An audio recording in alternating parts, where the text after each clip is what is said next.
As South Africans continue to lament the rolling blackouts, many are just buckling under the pressure of load shedding. All right, let's speak to the Minister now. Minister, thank you so much for your time. A lot of concern. I mean, we're hearing from some of these South Africans talking about one part, of some of the challenges they're facing, and that's around the fuel price increases. But listening to what has come out, SALGA saying 12% of the surveyed municipalities recording over 100 incidents a day when it comes to the load shedding period. There are also issues of vandalism. There's also damage to infrastructure when the lights are off. This definitely will have a serious impact on the work of municipalities and their budgets. Thank you very much, Bungen. Good evening to our viewers. Yes, it does have. We jointly undertook a study, of course, led by SALGA. We look into our metros and our intermediary cities, the IMCs, that is your Rustenburg, Umhlathuze, types of municipalities, to see how is the impact.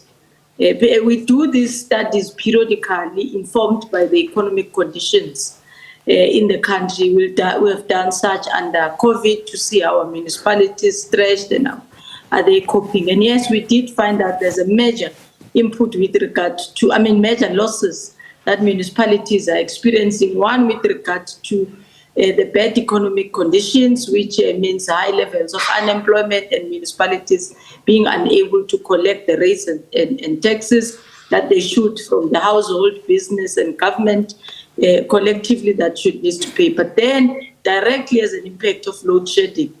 At the time of power loss or power surge, there's been an increase with up to 100 incidences in one a day from one area to another. In some municipalities, hit twice in one night, where cable theft increases even to an extent in some instances of large infrastructure being destroyed. Like street lights, power lights, which get to be vandalized. In some instances, we've even seen in Twitter where robots are being vandalized for the copper that gets to connect and control the robotics that are inside there. So there's untold damage that municipalities are experiencing because of load shedding. But of course, there are measures that have been given, mainly in terms of grants and rebates that national government has made. One, in February, the Minister of Finance made an announcement which talks to the cancellation of debt that municipalities have, of course, having to meet some certain conditions and an application process so that the municipalities could be able to get that rebate. For example, last 2 weeks ago, I was visiting Mpumalanga. Out of 10 of those municipalities that are affected rather by the debt to Eskom, around 7 had already applied. 4 of them had been approved, and I'm sure now it has increased. But what it shows is that, for example, if Mbombela in the Mpumalanga example, which is what you will call an intermediary city in the absence of a metro in that province, if it's struggling and buckling to carry its responsibility with regard to payment of water and Eskom, it then indicates that even smaller towns will even struggle more, like Yomsukalika, Tabachwewu, and all that, and they are part of that list. So, Governing Begwe Sekunda seats is the same, So then, it's one thing to pour money, and definitely this is something that is needed for them. It's one thing to pour the money, but what plan do they have as well to safeguard their own infrastructure better? Well, infrastructure is safeguarded, believe you me, and to an extent that municipalities, it is possible for them to safeguard. For example, how would you safeguard a cable underground? Would you put a security in each and every line? How would you safeguard? You will put like trackers in machines so that they could be easily identifiable as they move. But what we are urging is that communities must also be alive, that the infrastructure is meant for their own service. But on another hand, municipalities are also taking advantage of the IPP licensing that they've been given to generate their power using green economy mechanisms. And the Minister of Electricity has been out, Minister of Minerals and Energy, allowing municipalities who are beginning to assist through MISA municipalities which want to start. I mean, the municipality where I was, we had already started with that application process to ensure that we supplement what Eskom gives into the communities of Polokwane. I know Stellenbosch has raised it. The city of Cape Town is busy with that. Governor Mbeki is busy with that application as well.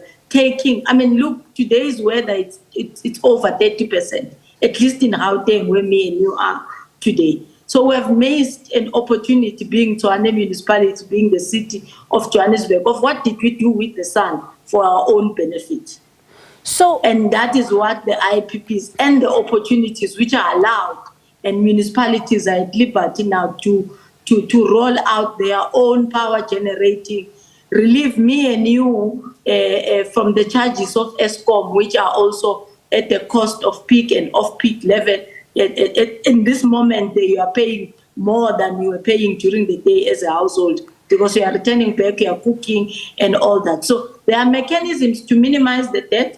There are mechanisms to stabilize from what the Minister of Electricity is doing, but there are also mechanisms to allow, besides stabilization of power, economic development, opportunities which could come out of power generation for municipalities to even get their own communities employed. Would you say, though, that your colleagues who are tasked with making sure that we come out of this impact of rolling blackouts are doing so fast enough? They are doing so fast enough. Minister of Electricity gives us briefing on a weekly basis. That's for starters. So second, all of us to a certain extent can relatively understand the plan that government has. And he has been able to articulate the additional, for example, yesterday, day before yesterday, he was putting back one of the units in Kusile after it had been put out for repairs for almost the whole year. Yes, he wasn't happy that it took the whole year, but he has been working and constantly visiting. In the other visit, when I went to Kaffenberg, where Kusile is, he joined me as well to interact with that municipality and take advantage of the areas and the locality that we are, so that they can generate their own power. The same with the gas announcement which has been made, which must happen at Emalahleni, which is Witbank in the normal name that we sometimes call that town. So there are those mechanisms and measures which are in place. But I agree with you, as a country, as government, we need to fasten and ensure that load shedding is done away with. But across the clock, he works to ensure that that happens. There's something else, though, that I would like to take a step back in time too, and that is your counterpart, the Deputy Minister of Cooperative Governance and Traditional Affairs, in his capacity as the Mayor of Johannesburg years ago, said that maybe it is time for tougher sanctions for those who are vandalizing this infrastructure, who are stealing these cables, and who are seen from time to time doing so because they're sabotaging the economy. Over time, these voices have come out as well to say that maybe it's time for tougher sanctions. Should it be declared treasonous to be stealing this infrastructure? You're plunging the country into darkness. You're messing with the economy, because we are not seeing tougher sanctions for these particular individuals.